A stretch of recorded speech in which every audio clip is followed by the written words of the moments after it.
tarla arasında bu dereyi, daha şelaleyi daha yeni keşfettik. Sol taraftaki tarla zaten benim tarlam. Ama daha önce böyle bir şelale olduğunu bilmiyordum. Daha yeni keşfettim, ben de yeni gördüm. Gördüğünüz gibi 4 gözden oluşuyor.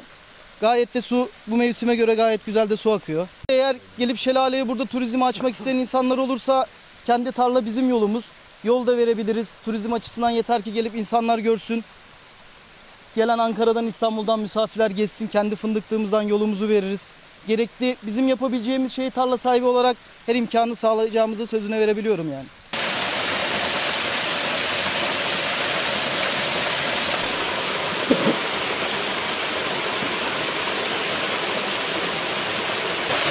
Yapacak yeri yok. Aynen. Buraya var ya yazın gelecek. Olmaz. Kalmışlardan çıkar. Bak şuradan beni... Öyle olur. Buradan var ya kalmışlık oradan gelir buradan. Alaturkaonline.com, the first Turkish newspaper in the US.